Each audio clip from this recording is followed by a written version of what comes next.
And welcome back to another edition of Innovating Standards, TIA's TR42 Standards Committee on Commercial Building Telecommunications Cabling is our topic of the day. And Stephanie Montgomery, our Senior Director of Technology and Standards right here at TIA, is here to tell us more about some of those standards and revisions to those standards. And Stephanie, welcome to the program. Thank you very much, Abe. Happy to be here. Thanks for being here. Of course, we're talking about, in part of other discussions today, the 568 revision, and that is to align TIA and TIA standards with international standards. Is that right? Right. So this is a new addendum to our 568C2 document. It's the second addendum that was approved for publication out of this October meeting.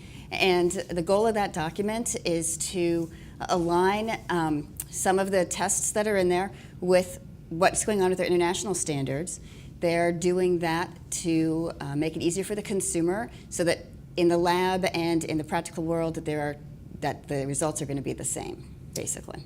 Stephanie, if we can move to, and I'm going to name the actual standard and for our audience and our members that are watching so they can identify which standard it is. This particular standard is 1005A. It's a new industrial connector, and that also defines the electrical and mechanical requirements for max performance. Is that correct? That's correct. So what this new standard is doing, also approved out of the October meeting, is taking a connector called the M12 8-pin X connector patch cord, industrial connector, and it's in an industrial environment, connecting that to the category 6A, the augmented cable, and writing the standard in the spec that allows for the maximum possible performance with those two components combined.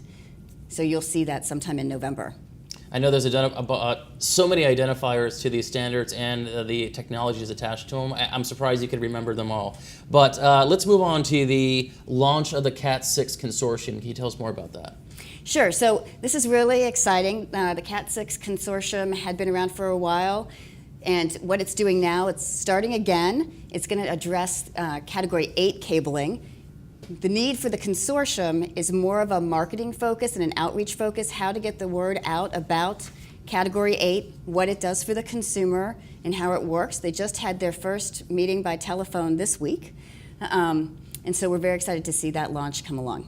Now, there's some key projects in progress, some in the cabling sector, and some guidelines. Can you start with cabling? Sure. So some things that are coming out on cabling is we're working on a new addendum for 568. 568 is by far our most used standard suite, and so we always like to talk about this. People are very interested in this topic. This is the Addendum 1. It's still being worked. It's been worked for about a year and a half now. Still in progress, but want to report that they are expecting to have an industry ballot come out soon, or a public ballot come out soon. That document's going to be addressing Category 8. So that should be really welcome for the industry.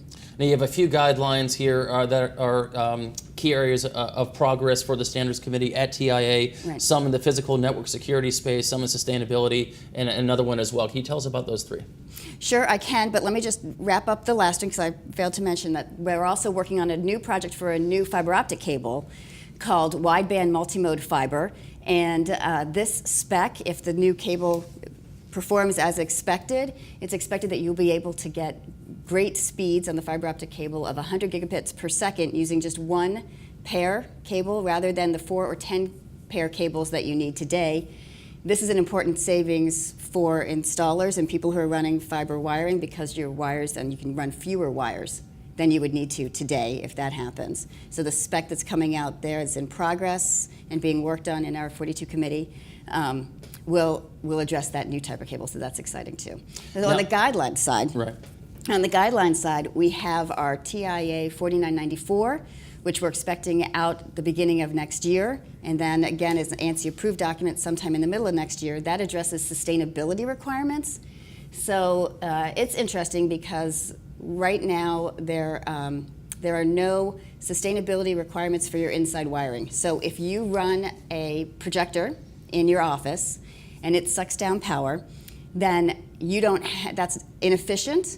And what this document is going to do is help provide guidelines for how the wiring to that can help save energy on the energy side for that type of usage. So turning off the power, turning on the power, those kinds of things.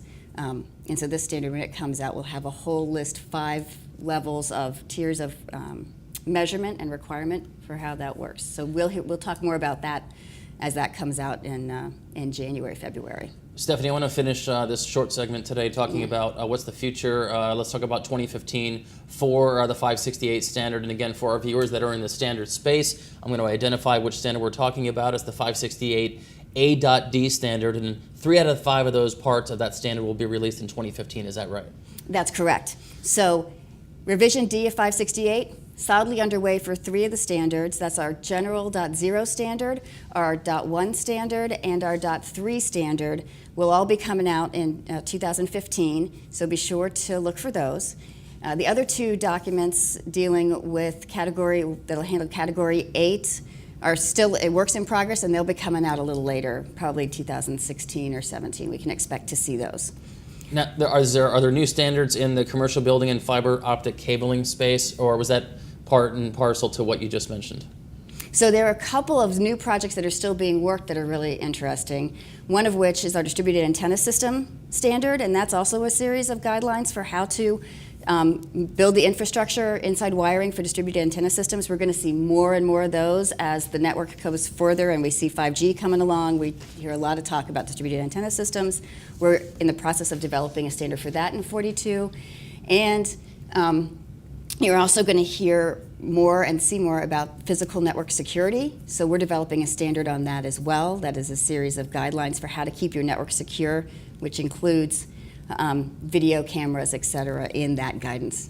So, Stephanie, as always, thanks for the update on TIA's TR42 Standards Committee, and I'm sure we'll get some more information somewhere down the road, right? Absolutely. Thanks. Thanks, Abe.